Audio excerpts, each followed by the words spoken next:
오늘 그 말씀 제목은 창조 목적에 대해서 말씀드리고자 합니다.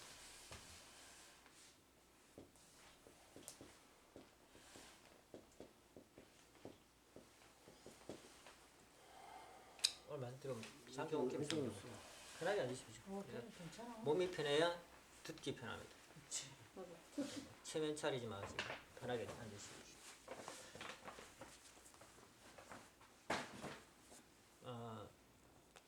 2000년이지만 그 인류 역사로 보면 6000년이죠, 그죠?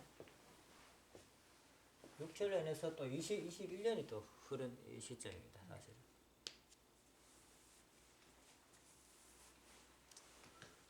오늘 제목은 창조 목적으로 이렇게 정했습니다. 창조 목적은 뭐 우리가 뭐 너무나 잘 압니다. 3대 축복을 완성하는 것이 우리 인간의 창조 목적을 완성하는 길이고 또 하느님의 창조 목적을 완성하는 그런 내용이 되겠습니다. 창조 목적은 뭐 우리 식구분들은 하도 그 원리 강론을 많이 읽으셔가지고 창조 목적에 대해서는 너무나 잘 알고 계실 것입니다. 창조 목적에 대해서는 잘 알고 계실 것입니다. 자, 그럼 뭐 간단하게 우리가 창조 목적을 하면은 이제 하나님을 중심 삼고 개인이 몸과 마음이 하나가 되어가지고 하나님을 모시는 성전이 된다. 이 이제 제일 축복이죠, 그죠? 첫 번째 제일 축복이 제일 축복.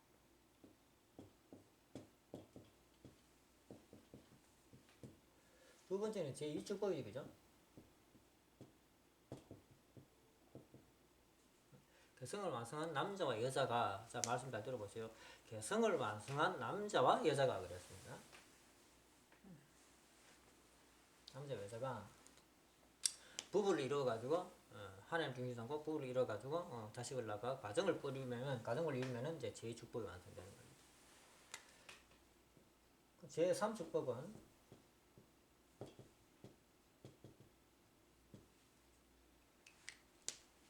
개인적으로 보면 제3축복은 이제 심정적 주관을 만물에 대해 가지고 심정적인 주관을 말한다고 볼 수 있는데 그냥 일반적으로 제3축복은 이건 이제 이거 가정이라 그러면은 국가라고 할 수 있습니다. 제3축복 내용이 뭡니까? 만물을 주관하라지 않습니까? 그죠? 만물 주관입니다. 만물을 주관한다는 자체가 뭡니까? 마음대로 다스린다는 얘기죠. 근데 마음대로 다스리기 위해서는 혼자 됩니까? 집을 지어도 만물을 가지고 집을 지어도 혼자 지으면 어떻습니까? 초가 3칸밖에 지을 수 없어요. 궁궐을 짓지 못한다는 얘기입니다. 궁궐을 지으려면은 여러 사람이 손이 필요하게 됩니다. 그런 것을 이루기 위해서는 국가라는 개념의 단체가 필요하다라는 얘기입니다. 그리고 제3축복은 국가 완성이라고 볼 수 있습니다. 국가. 간단하죠. 이렇게 함으로써 이제 하나님의 창조 목적이 완성됐다라고 할 수 있다는 겁니다.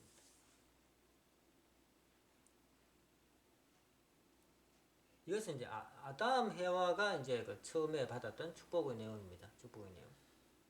아담 해와는 만약에 아담이 해와가 타락하지 않았으면은 순차적으로 이렇게 이루어져 갔을 거다라는 겁니다. 순차적으로. 제1축복 이룬 다음에 제2축복 이루어질 수 있고 또 이 축복을 이루어야만이 제3축복을 이루어 가게 되는 겁니다. 그런데 지금은 어떻습니까? 지금 우리 식구분들이 헷갈리라는 것은 제1축복 하면서도 제1축복 하는 거 아니냐, 제2축복 하면서 제3축복 이루어가는 거 아니냐라고 이렇게 생각하게 되는 겁니다. 그건 이제 막 바깥을 쳐다봐서 그래요. 바깥을 쳐다봐서. 자기를 쳐다보세요. 자기를 쳐다보세요.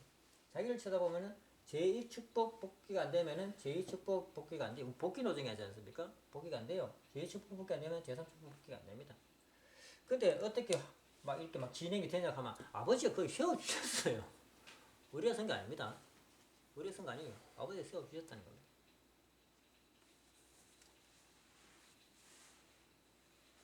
아버지도 이런 원리에 있어서 가지고는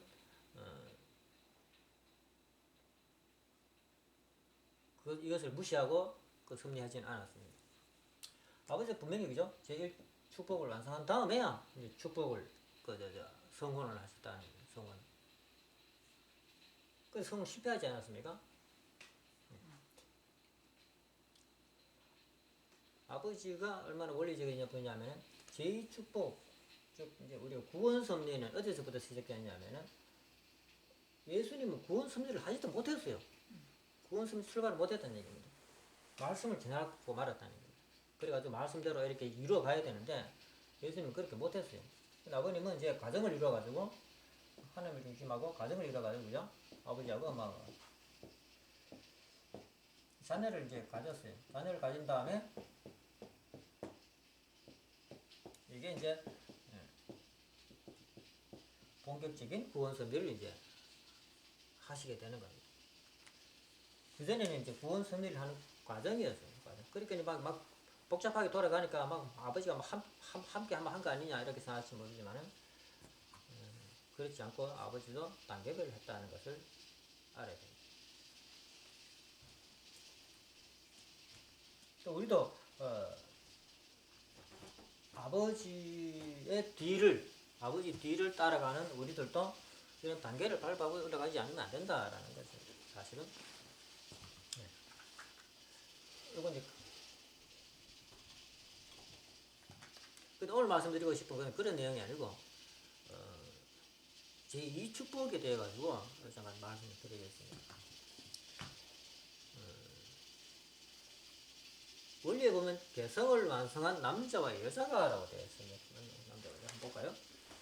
쓰면서 한번 해보겠습니다. 하나님을 중심하고, 그죠? 하나님 중심하고 개성을 완성한 남자와 개성을 완성한 여자가라고 합니다. 개성을 완성한 여자가. 근데 남자가 개성을 완성했는지 여자가 개성을 완성했는지는 모르잖아요. 남이 봐가지고는. 자기만 해, 자기만. 여자가 하나님을 중심하고 이제 부부가 되어가지고 이제 자식을 낳습니다. 자녀를 낳아가지고 이제 가정을 만드는 거예요. 그러면은 아버님 말씀에 의하면은 이 남자가 하나님을 채를 쓴다 그랬습니다. 채를 쓴다. 남자가 채를 쓰고 여자를 사랑한다. 그렇기 때문에 이 여자는 하나님의 사랑을 받는 하나님의 부인이 되기도 한다. 라고 했습니다. 부인이 되기도 한다. 그렇기 때문에 여기 태어난 애들은 하나님의 아들이다라는 얘기입니다. 하나님 손자가 아니고 아들이라는 얘기입니다. 하나님이 남자를 통해서 여자를 사랑하기 때문에 하나님의 아들이다라는 겁니다. 우리 인간적인 개념에 보면 어떻습니까? 하나님 계시면 하나님 할아버지 되나? 또 하나님의 증조 할아버지 되나? 하나님 또 고자 할아버지 되나? 이런 식이 되잖아요. 네, 그런 식이 아니고 반드시 이런 식이 된다는 얘기죠. 이렇게 하나님의 아들이 된다는 얘기죠. 사람은. 육신의 아버지, 육신의 할아버지 보면 할아버지 줄자로 올라가는데 하나님은 무조건 아버지래. 왜 이럴까요?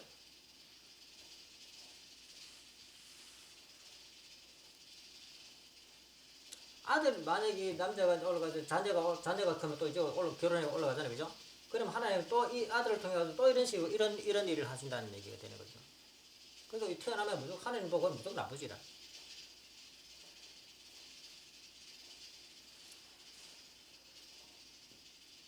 하나님의 첫 번째 섭리는 뭡니까? 남자를 먼저 찾아 세우는 섭리를 하셨죠. 네. 그 다음에 두 번째는 여자를 찾아 세우는 섭리를 이제 하십니다. 여자들 찾아 세우는 섭리를 하셨다는 것은 아버지 말씀에도 나옵니다. 잘 찾아보세요. 근데 어떻게 여자를 찾아 세웠는지는 잘 안 나와요. 잘 안 나옵니다. 남자와 여자가 하나가 되어야 된다라는 남자와 여자가 해야 된다. 그러면 조금 전에 말한 것처럼 남자가 첫 번째 결혼을 했을 때는 이 여자가 어떻습니까? 젊은 여자죠.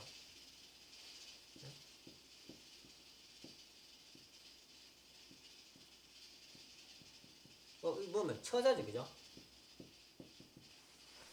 하나님 입장에서 뭡니까? 딸이라는 얘기입니다. 딸.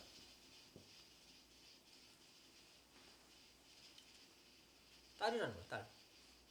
딸하고 딸이 이제 그 부인이 자리에 오는 거죠. 예, 뭐 세상 사람들이 좀 이상하게 생각할지 모르지만은 잘 들어보시오. 하나님의 딸이 여기 이제 부인이 자리에 와가지고 이제 결혼을 하게 됩니다. 결혼해가지고 이제 애를 낳으면 어떻습니까? 애를 낳으면 이제 엄마가 되잖아요, 그죠? 그건 아버지가 되고, 그죠? 애를 낳으면은 엄마가 되잖아요. 그러면은 그 다음에 하나님 뭡니까? 엄마하고 사랑을 하게 되는 거죠. 엄마가 된 여자하고 사랑을 하게 됩니다. 엄마가 된 여자하고 사랑을 하게 됩니다. 누굴 통해서? 맹이 남자를 통해서. 그 다음 코스는 뭘까요? 그 다음 코스는 이제 요 아들이 이제 또 올라갈 거 아닙니까, 그죠? 그럼 이 남자와 여자는 또 하나님 자리에 올라가잖아요, 그죠? 아버님 이렇게 올라가셨잖아요. 그러면 이제 여기에 이제 하나님 자리에 이제 하나님 남자 여자가 있습니다. 하나님 이제 위로 올리고 사위기대를 위치를 보면 이제 위로 올려가지고 남자와 여자가 여기 오게 됩니다. 이걸 가지고 이제 아버님께서는 이제 하나님이 이 자리에서 해방받았다라고 해가지고 해방 석방 시대를 이제 선포하셨습니다. 여기 오면 어떻습니까? 여기 오면은 요 이제 아들 레미가 다시 이제 그 애를 낳아가지고 결혼해가지고 애를 낳잖아요, 그죠? 애를 낳으면은 여기에 있는 여자는 어떻습니까? 할머니가 되죠.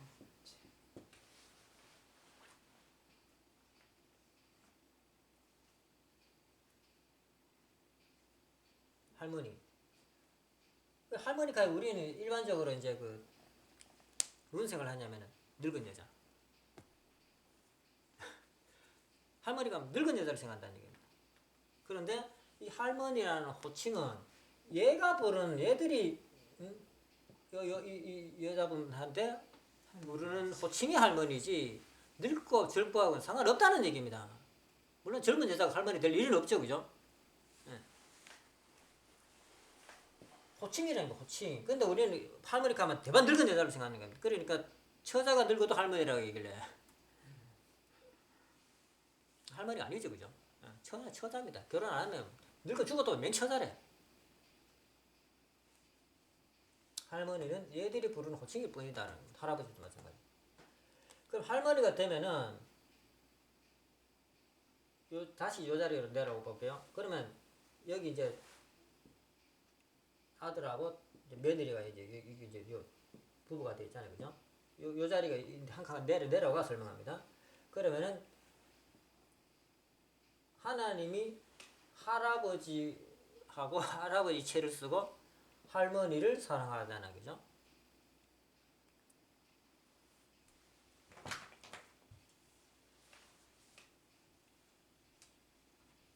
이렇게 사랑해 보면은 그러면은 우리 사회기들은 뭡니까? 4대 심정권이지, 그죠?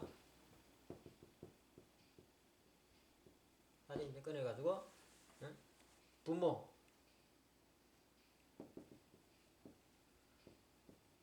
자녀의 사랑, 그 다음에 형제의 사랑, 그 다음에 부부의 사랑. 이렇게 4대 심정권 사랑을 이제 체휼하게 하게 됩니다. 하게 되는데 형제 사랑은 내가 이제 애들일 때, 그죠? 애들일 때 이제 또 이제 내가 형제가 있잖아요, 그죠? 아버지가 있고 형제가 있잖아요. 형제가 있을 때 이렇게 나누는 사랑을 이제 말하지만 사기들을 중심하고 보면 잘 나타나지 않죠, 그죠? 형제 사이가 어디 있냐, 뭐 앞에 안 보입니다, 사실은. 근데 이 사기들 안에 보면 이제 있잖아요, 그죠? 원래는 여기 이제 남매 관계잖아요, 그죠? 남매 관계이기 때문에 원리적으로 보면 남매 관계입니다.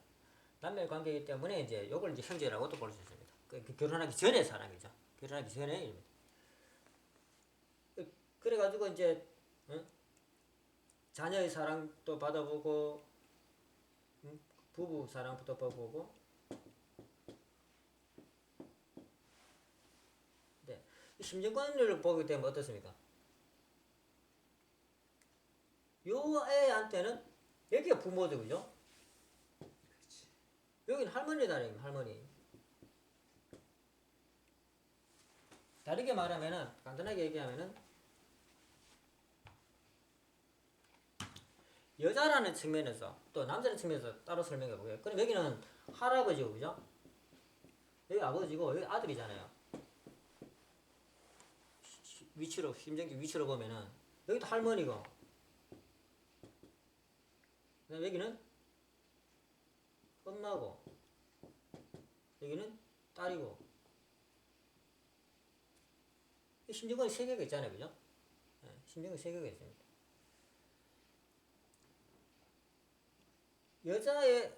남자는 하나님이 채를 쓰니까 자연스럽게 이렇게 돼요. 되는데 여자는 딸도 사랑해봐야 되고 같이 이제 사랑해봐야 되고 엄마도 사랑해봐야 되고 할머니 사랑해봐야 다 알게 되잖아요.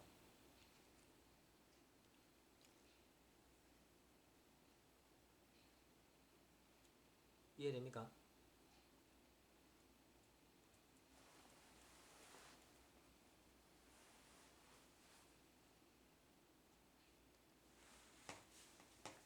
할머니도 하고도 사랑해봐야 여자를 다 알게 됐다라고 할 수 있잖아요.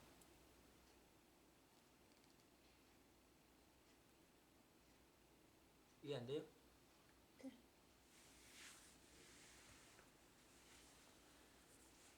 그 입장 말이죠.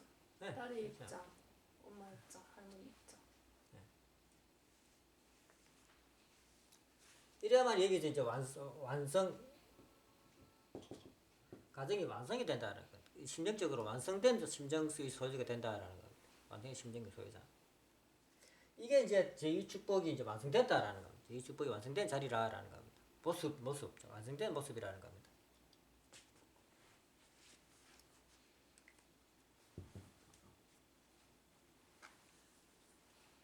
이걸 왜 말씀드리냐면은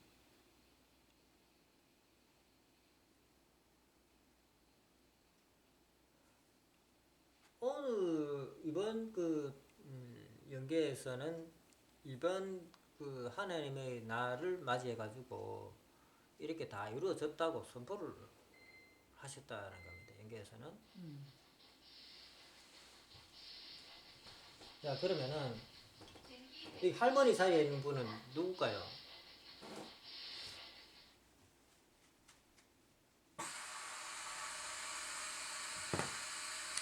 당연히 예나 왕비님이죠, 그죠? 왕비님입니다.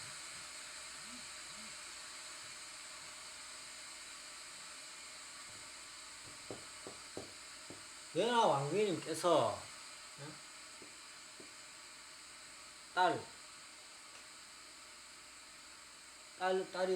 딸이 자리에서 결혼해가지고, 그 다음 엄마가 돼가지고, 그 다음 할머니 자리 이렇게 코스로 올라갔잖아요. 이렇게 이제 쭉 올라가가지고 할머니까지 돼가지고, 할머니 사랑 또 나눠봤다라는 겁니다. 그죠? 그 연하 왕비님을 통해가지고, 하나님의 창조 목적이 완성됐다. 완성된 자리에 갔다. 라고 하시는 겁니다.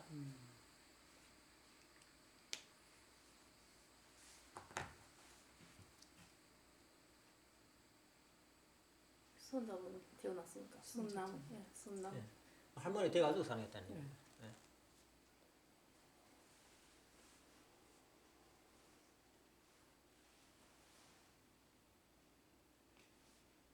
근데 이 이야기를 이재호가 왜 하느냐 하면은 이제 그 아버님도 말씀하신 내용이 있는데 이재호가 이 이야기를 왜 하느냐 하면은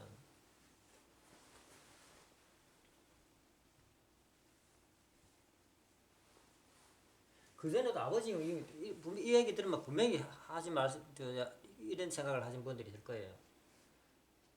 아버님 옛날에 다 했잖아 라고 이렇게 하신 분들이 있을 겁니다.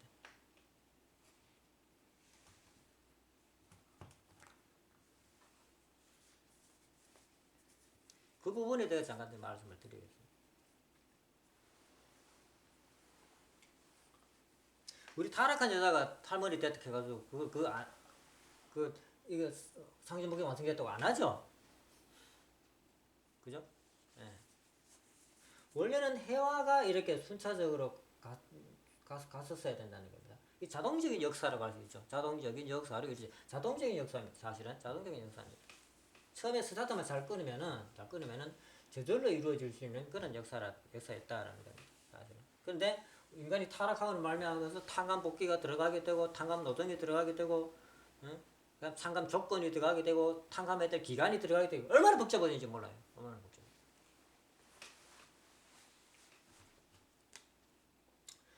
하나님이 찾아 세우려는 것은 한 남자와 한 여자의 사람입니다. 한 남자와 한 여자. 그죠? 하나님이 창조 목적이 주골자는 완성된 남자와 여자를 찾아 세우는 것다는 사실입니다. 완성된 남자 여자. 그런데 타락을 했잖아요. 그죠? 타락이 뭐냐면 하나님과 심정권을 이루지 못했다는 거죠. 아들 자리 못 갔다는 얘기입니다. 근데 하나님은 그걸 또 이루어야 되잖아요. 그러니까 이루어야 되는데 또 뭐가 복잡하게 됐냐면은 사탄이 먼저 소유권을 점령하고 나섰다는 겁니다. 그래가지고 그런데 하나님도 창조주로서 또 창조주의 목적을 이루어가야 되잖아요. 그래가지고 선후를 정해가지고 장자는 사탄 편, 사자는 하나님 편, 이래가지고 하나님은 장자를 통해 가지고 모든 것을 섭리를 하신다는 겁니다. 하시기 때문에 사자는 당연히 장자의 주관을 받는 그런 위치에 있어야 돼요. 그런데 실체적으로 장자는 사탄 편이고 사자는 하늘 편이야. 그러면은 사탄 편이 장자가 하늘 편 사자를 주관하는 이런 모양이 벌어지니까 하나님이 사자를 주지만 섭리를 못한다 얘기입니다. 왜? 해놓으면은 사탄 것이 되니까. 그래가지고 장자권 복귀 섭리라고 합니다. 장자권 복귀. 장자권 복귀 섭리를 하시는데 이걸 우리가 뭐라 그랬냐면 혈통복귀다라고 이렇게 설명합니다. 혈통복귀라고 설명을 합니다. 장자권 복귀인데 이런 내용은 우리 통일 원리 후편에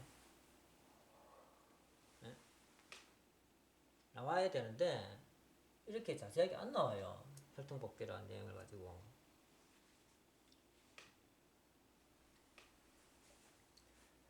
그저 중심 인물이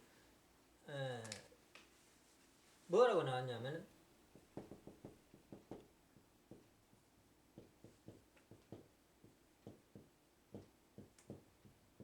메시아를 맡기 위한 탕감 조건을 세우기 위해 가지고 가인아벨 이제 그 뭔가 믿음의 기대와 실체 기대, 그죠?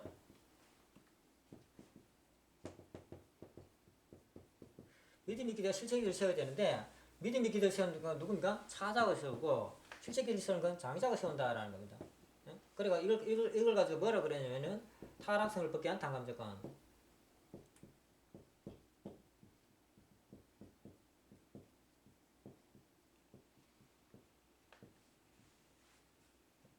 타락의 세계를 뒤바꾸어 가지고 하나님이 역사할 수 있는 조건을 만든다는 게입니다. 난 타락성을 벗긴 탕감 조건. 그래가지고 이제 그 사탄이 타락할 때 들어왔던 그 성품 뭡니까?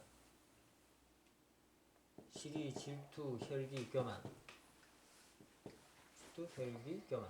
이것을 없애야 된다. 그러기 위해서는 사랑하고, 그죠?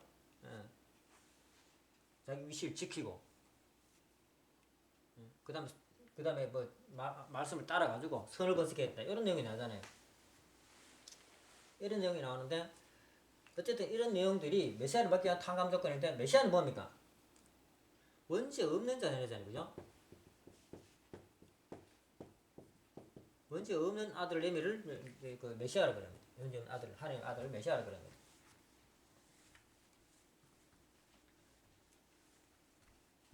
그러면은 차자가 장자권을 복귀한 다음에 그죠?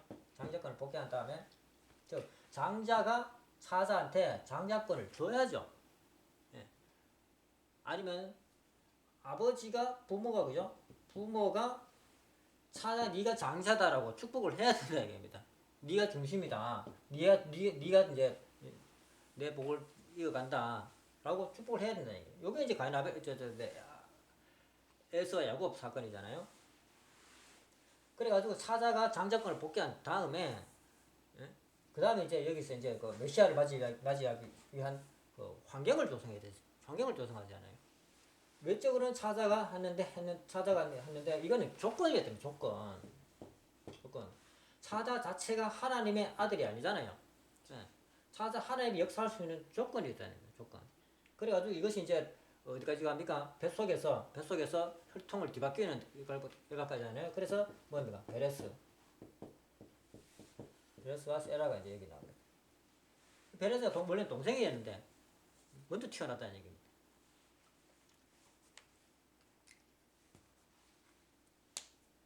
손이 뭔가 나왔는데 난산 중에 난산이죠. 손이 먼저 나와서는. 그래가지고 아 요놈이 장남이구나 하면서 매듭을 묶어가지고 손부터 나오면 안 되니까 도대체 집을 밀어 넣었어요. 산모가 집 밀어 넣어가지고 집에 막 배를 막 돌려가지고 끄집어내는데 보기는 끈을 안 묶은 놈이 먼저 튀어나왔어. 그리 형부터 먼저 나올라 하다가 동생부터 나왔다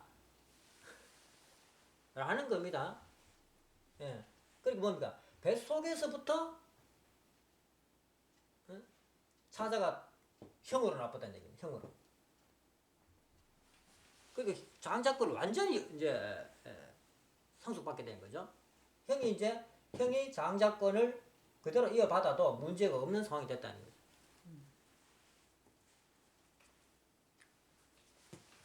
즉 형을 통해 가지고 장자를 통해 가지고 하나님이 역사할 수 있는 조건이 성립됐다는 거죠. 예, 성립됐다는 겁니다. 조건이 성립됐기 때문에 여기 이제 메시아를 보내야 돼. 메시아를 보내야 되는데 환경이 안 된다는 얘기입니다. 뭐 때문에 환경이 안 됐어요? 아브라함 때문에. 아브라함이 삼재물 헌재 실수함으로 말미암아 가지고 고역 어디 갑니까? 이방의 장자에 속하는 이집트에 가가지고 400년 고역살이를 하게 됐다는 얘기입니다. 그 고역살이는 뭡니까? 또 차자 입장에 또 들어갔다는 얘기입니다. 전체적으로 보면은 그죠? 종살이 차자 입장에 들어갔다는 얘기입니다. 그러니까 이때는 못 와 메시아가 왜 차자 입장에 있으니까. 그래가지고 이제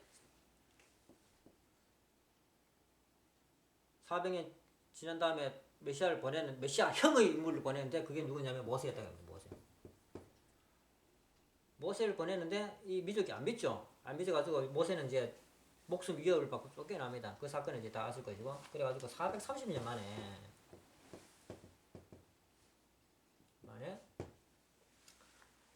모세가 들어가가지고 이제 이스라엘 백성을 구원해내는 겁니다. 구원해내가지고 이제 어디 갑니까? 가나안으로 갑니다. 가나안을 가는데 중간에 또 한 번 실수를 해버리죠. 이번에 이제 모세가 실수를 해버립니다. 반석 이탈을 해가지고 모세는 가나안에 못 들어갔다니. 모세가 가나안에 들어가야 되는데 모세가 못 들어가고 누가 들어갑니까? 이새가 들어갔다. 이새 격에 있는 여호수아하고 갈렙. 근데 여호수아 갈렙은 1세입니다. 1세? 1세 있어. 1세? 네, 1세인 줄 아는데. 그게 에집트에서 거기 광야에서 태어나는 사람들. 요 관계는 제가 잘 모르겠어요. 근데 여호수아 갈렙은 이집트에서 나온 사람이라. 나온 사람이야. 하게 봐야 돼. 근데 여기서 나도 잘 모르는 게 뭐냐면 여호수아가 이집트에서 나올 때 결혼했느냐 안 했느냐. 이집트에서 나올 때 결혼 안 했는 애들은 2세. 태어나는 애는 예. 태어난지 그것도 확실히 모르. 근데 하여튼 여호수아가 갈렙은 1세였어요.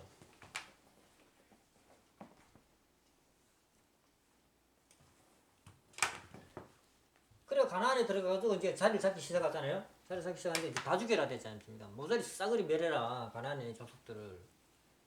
그 처음에는 잘해요. 처음에는 막 짐승 새끼 한 마리 안 남기고 싸그리 생각해보세요. 애들까지 다 죽여야 돼.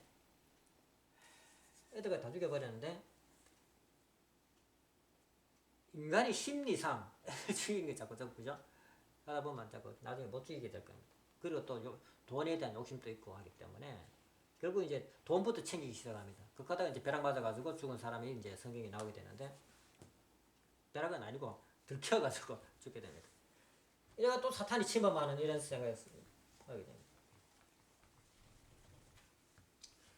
여호수아가 있을 때는 그런 대로 여호수아를 중심으로 잘 뭉칩니다. 잘 뭉쳐가 이제 막 그 자리를 잡아요. 자리를 잡았는데 여호수아가 죽고 난 다음에는 12지파가 남습니다. 12지파가 남아가지고 이게 12지파가 이제 뭉치질 않아요. 12지파로 그냥 남아있어요. 그래가지고 이때부터 뭔 시대입니까? 사사시대가 옵니다. 사사시대는 어려운 일이 있을 때마다 이제 영웅이 나타나가지고 이제 문제를 해결해. 그걸로 또 끝나.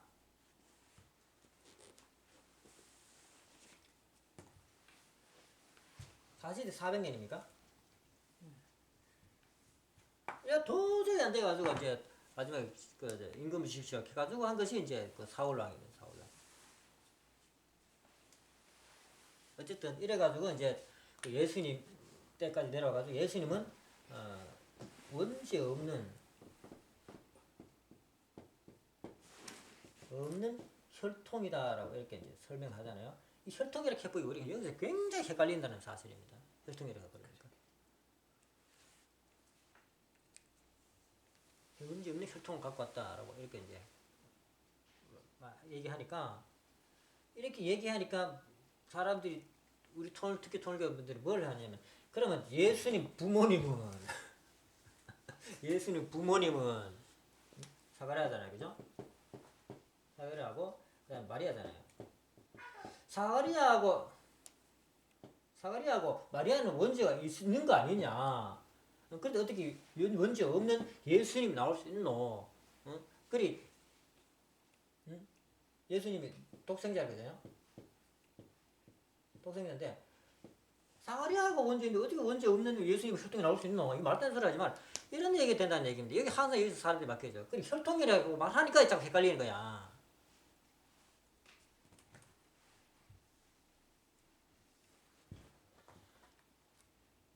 장자권을 복귀함으로 말미암아 가지고 하나님은 장자를 보낼 수 있는 조건을 가지고 있다는 겁니다. 조건.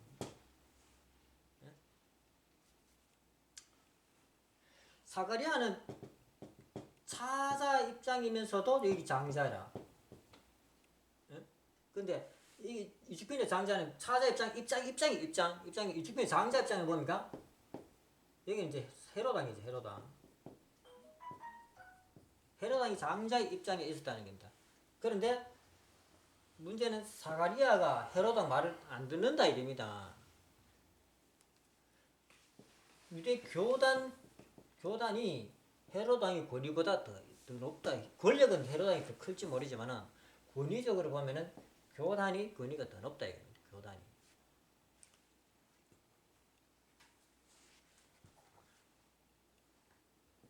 이게 장자였다는 겁니다. 우리가 보면 이제 헤로당이 이제 정치가 장자라고 이렇게 생각하잖아요.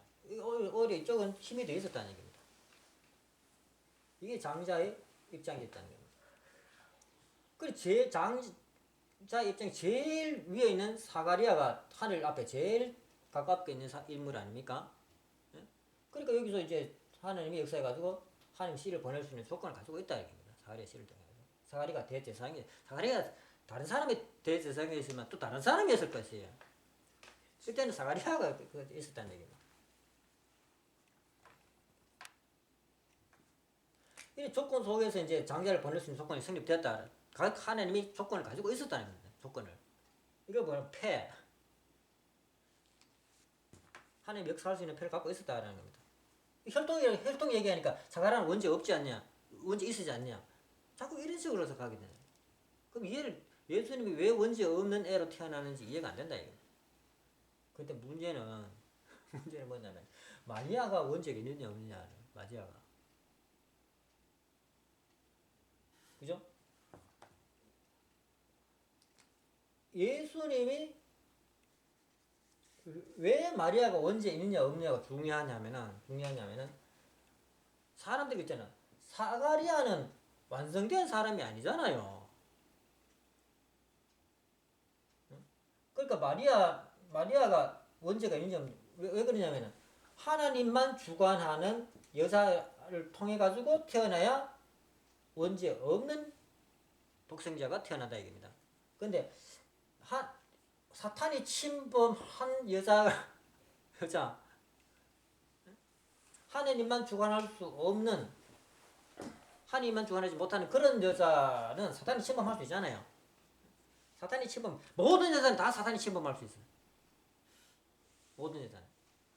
근데 사탄이 침범할 수 없는 여자가 필요하다는 얘기입니다.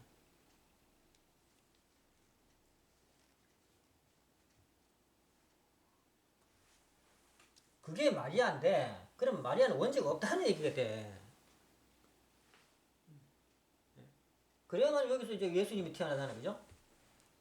마리아가 원죄가 없으면은 예수님이 씨를 받아가지고 여기 마리아를 통해가지고 오면은 사탄이 전혀 상관없는 예수님이 되잖아요. 사탄하고 전혀 상관없는 예수님.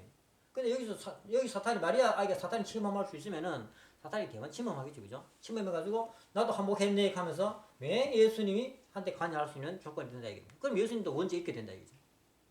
사탄이 침범할 수 있는 조건이 되니까. 마리아가 원죄가 없어야만이 이제 예수님도 원죄가 없는 아들이 태어나게 된다. 그러면 마리아가 왜 원죄가 없느냐?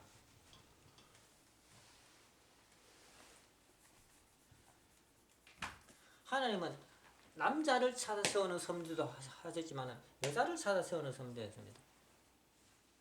남자를 통해서는 하나님 씨를 내려보내기 위한 혈통복귀가 이거죠. 주관성 복귀라, 주관성 복귀. 즉 장자권 복귀를 이제 해 나왔고 여자는 어떻게 해요? 여자는 심정 복귀를 하기 시작합니다. 심정 복귀. 심정의 터전이라고 할 수 있는 이런 심정 복귀를 하게 됩니다. 원죄가 없는 여자가 보세요. 원죄가 없는 사람이 태어나기 위해서는 아버지도 원죄가 없어야 되고 엄마도 원죄가 없어야 돼. 원래는. 그죠?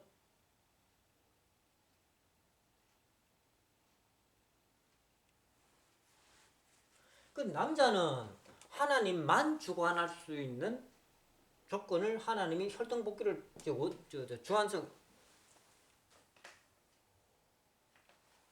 장자권 복귀를 통해 가지고 하나님이 장자로 남자를 보낼 수 있는 섭리를 해 나오신 것은 우리가 알아요. 그렇게 예수님은 이제 문제가 없다라고 설명하는데 여자는 어떻게 해?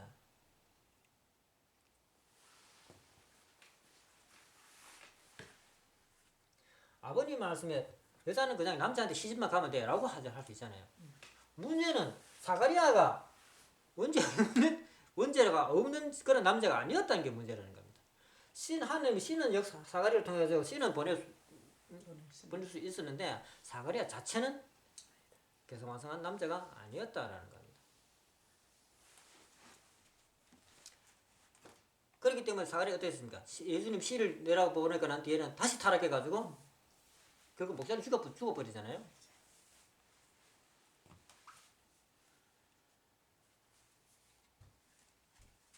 사가리아의 첫 번째 아들 세리완이잖아요.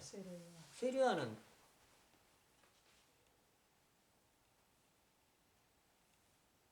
원죄가 있잖아요. 그죠? 네. 자, 여자도 여자는 심정 터전을 복귀하는 그런 섭리를 하셨다라는 겁니다. 어떤 터전? 딸. 네? 그 다음에 부부의 심정. 그 다음에 이제 부모의 심정. 엄마의 심정. 이 심정 복귀를 하는 그런 섭리를 이제 해 놓은 것을 이제 볼 수 있습니다. 그 내용이 뭐냐면은 섭리적으로 이 남자의 주관성 복귀, 장자권 복귀를 하는 도중에 보면은 리브가 어느의 심정을 그죠? 어느 자리에서 이제 배반하지 않는 그런 심정을 이제 얻었고, 그 다음에 다말을 통해 가지고 이제 여기 뭐 며느리잖아요, 그죠? 그 다말 위에 뭔가 리브가가 아니고 리브가는 엄마고 모자 흡족해가지고 엄마고 사라가 이제 어느 역할을 해요. 그 다음 또 이제 보면은 이제 룻이 있습니다. 룻이 이제 딸의 입장을 이제 탕감복귀하고 또 이제 바세바가 바세바가 인간은 타락함으로써 하나님과의 관계에 있어서 가지고 종 자리에 있었습니다. 그런데 바세바는 하나님이 인정한 그죠? 왕 다윗 그죠? 다윗 왕에게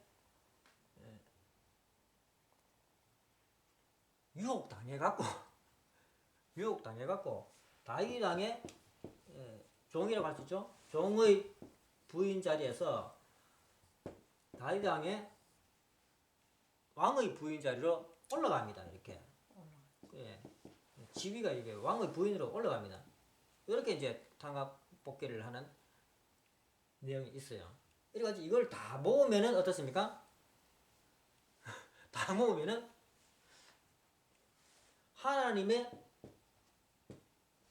딸로서 개성을 완성한 한 사람의 심정적 터전이 마련되는 겁니다.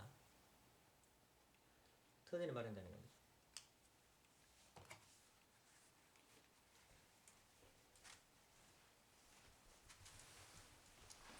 이렇게 하나님이 이제 조건을 세워놓고도 지상에 있는 사람이 사탄과 짝하지 않는 사탄의 침범을 당하지 않는 조건을 또 세워야 돼. 그래야만 이 사람 통해 가지고 이 심정을 또 써먹은 겁니다. 그리 마리아 엄마도 그죠? 엄마도 그러니까 과부였어 과부.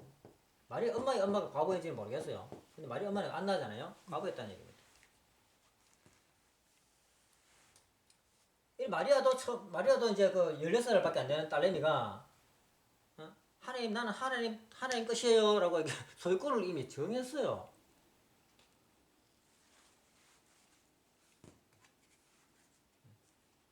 그래가지고 마리아는 이런 심정의 터전 위에 서 있기 때문에 사탄 침범을 받지 않는 자리에 있었다는 겁니다. 사탄 침범을 받지 않는 자리에 있었다는 겁니다. 그렇기 때문에 마리아를 통해 가지고 하나님의 우리가 이제 선지적으로 이제 보니까 이제 이해하는 겁니다. 사가리아의 씨가 이제 마리아의 뱃속에 돼가지고 아이가 돼가지고 태어났으면은 예수님은 원죄가 없다. 즉 사탄하고 전혀 상관없는 사람이다라는 겁니다. 사탄의 주관을 안 받아도 되는 그런 사람이라는 겁니다. 이렇게 어렵게 한 남자와 한 여자를 찾아서 이어가지고 어렵게 선택을 했어요. 그런데 마리아는 다시 그죠? 사탄 침범을 당해가지고 예수님을 장가 보내지 않고 예수님을 죽을 자리를 직접적인 원인은 아니지만 간접적으로 예수님이 장가도 보내지 하나님의 섭리를 막 크게 해방하는 그런 자리에 사탄의 역할을 하게 됩니다. 이때부터 이제 뭐가 나타나느냐면은 한 여자를 찾아 세웠잖아요, 그죠? 하나의 심정을 찾아 세웠기 때문에 이때부터 뭐가 나타나냐면 성신이 나타납니다. 성신이 나타납니다. 근데 성신이 어떻게 역사하냐면은 이런 하나님 이건 이제 조건적으로 찾아 세운 거지 한 사람의 마음이 아니잖아요, 그죠? 한 여자를 찾아 세우기 위해 가지고 조건을 찾아 세운 조건이었다는 겁니다. 성신이 나타나게 되는데 왜 여자가 이제 한 여자를 찾아 세운 그 입장이 되었기 때문에 성신의 역할을 하는 겁니다. 성신의 역할을 하게 되는데 이 성신의 역할을 대신한 것이 누구냐 하면은 교회였다고 이렇게 아버님이 설명하죠, 그죠? 교회가 성신 역할을 했다. 라고 이렇게 말씀하셨습니다.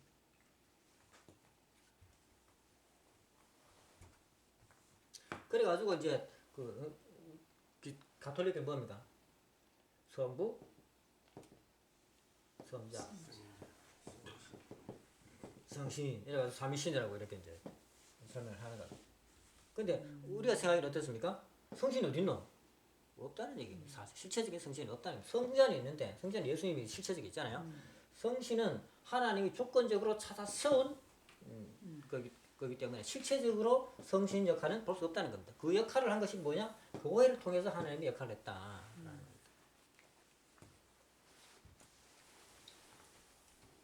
교회가 이제 뭡니까? 여자 역할을 하는 거죠, 그죠?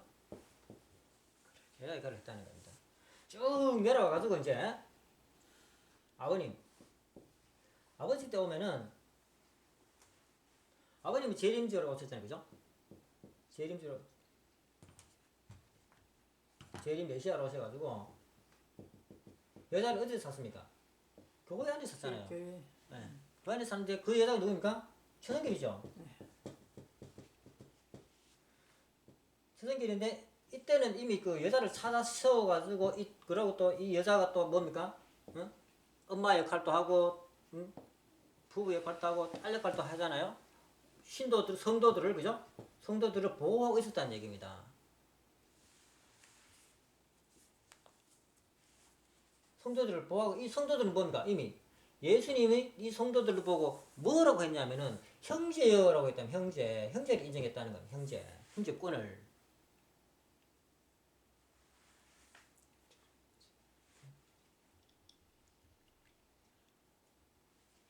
아버지의 핏줄을 받지 않았지만은 예수님이 형제를 인정했어요. 이걸 뭡니까? 양자라고 그랬다.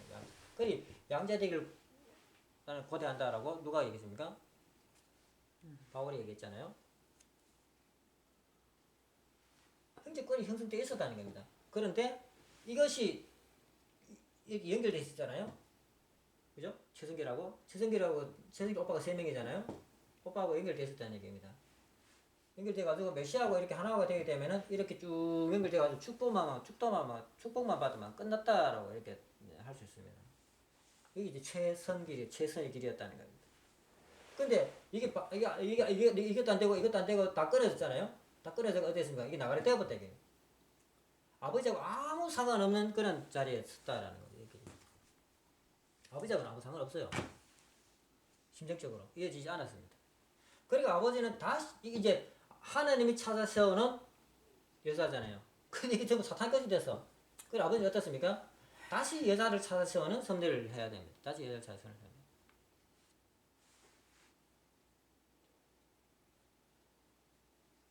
이 다시 여자를 찾아 세우는 섭리가 이제 육마리아 사건이었다라고. 육마리아. 우리가 알고 있는 육마리아. 근데 육마리아가 아니고 3명이었다는 겁니다. 딸. 그 다음에 결혼했는 애 놓은 여자. 그 다음에 뭡니까? 할머니.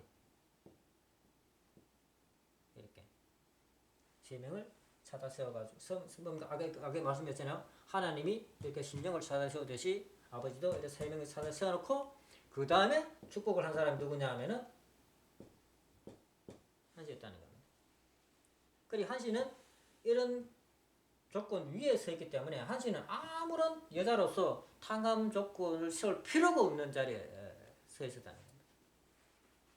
탕감 조건을 세울 필요가 없고 그냥 깨끗하게 그냥 원래 타락하기 전 여자가 걸어가야 될 길만 걸어가면은 됐다라는 겁니다. 됐다. 그런데 문제가 뭐냐면은 그렇게 하면 되는데 문제가 뭐냐면은 아버지가 구원 섭리를 한다 이게 구원 섭리를 시작한다는 얘기입니다. 아까 전에 기독교는 여기 형제권이었어요. 형제. 즉 예수님을 통해 가지고 어떤 심정적인 인연이 있다는 얘기입니다. 심정적인 인연이 있어요.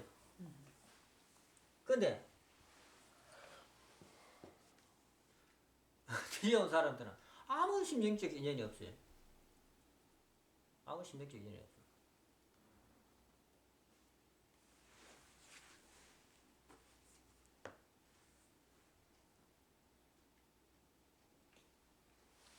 그러니까 아버지는 이런 심정적 인연을 만들기 위해서는 우리를 구원하는 방법이 축복을 통한 그죠? 축복을 통한 3일 행사라는 것을 통해 가지고 우리를 아버지의 집에 입적하는 일을 하십니다. 근데 이것을 한시가 잘 받아들였었어야 된다. 근데 이걸 이제 못 받아들였죠. 못 받아들여가지고 다시 한시한테 사탄이 침범해가지고 엄마 자리에 있으니까 어땠습니까? 한시가 엄마 자리에 있었잖아요. 엄마 자리에 있으니까 한시가 아버지를 배신한 순간 한시가 품고 있던 자녀권에 있는 모든 사람들은 사탄의 침범을 당하는 자리에 서겠다. 그게 됐다. 그런데 아버지는 그럼에도 불구하고 아버지는 뭘 했냐면은 단계별로 이제 선포식을 했어. 선포식. 뭐냐면은 이제 이만큼 했어. 이제 가정권 시대는 끝났어. 이제 종교권 시대야. 이젠 국가권 시대야. 이제 세계권 시대야. 이게 천주권 시대야라고 선포식을 하시잖아요. 선포식을 하고 그건 시대를 말하는 거였죠. 그리고 그 다음에 뭘 하시냐면 실체적인 하나님을 해방석방하시고 왕권 지키신 하나님을 왕으로 세우셨어요. 왕권 지키시겠다는 얘기입니다. 그래가지고 이제 왕국이 출발하게 되는 왕국이 일단은 이 사위기대가 하나님의 사위기대가 완성된 시점이었다는 완성된 시점. 왕국이 출발했다는 얘기입니다. 그래가지고 왕국 문은 여는 것이 기원절이었다는 거예요. 왕국 문을 여는 것이. 여기 12년 노동을 두시고 2001년 1월 13일 이렇게 선포를 하셨다는 얘기입니다.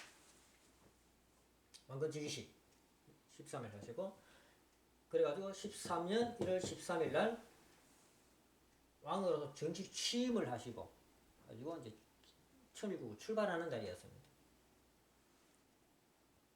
네. 그 왕권 즉위식하고 세자들 대신자 상주자 세자들 그죠? 뭐 좀 태자 황제니까 태자를 세워놓고 이제 준비를 다 해놨다. 상주자가 다 세워놓고 이제 준비를 다 해놨어요. 다 해놨는데 한시가 이제 무너뜨렸습니다. 한시가 무너뜨린 것은 아버지가 세우는 영적 기반을 무너뜨린 것은 아니에요. 어떤 의미냐면은 예수님이 이 지상에 오셔가지고 말씀만 몇 마디 던져놓고는 가셨잖아요. 갔다 하더라도 어떻습니까? 예수님이 세우는 영적 기반은 안 없었죠. 예. 그 기반 위에 계속 영적 기반이 뭡니까? 예수님이 세운 영적 기반이 양자권입니다. 양자권. 양자권을 예수님이 세워놨어요. 그리고 그 예수를 믿고 따르는 사람들은 전부 양자의 자리에 들어갈 수 있는 자격을 얻었어요. 이 기반이 안 얻었다는 얘기입니다. 아버지가 왕권 즉위식, 하나님 왕권 즉위식 했으니까 왕으로서 왕의 자격, 그죠? 자격, 조건, 이 영적 기반은 안 없었다 이겁니다. 물리적으로 그냥 한시가 그냥 싸그리 자식들 뗄 것 같이 아버지가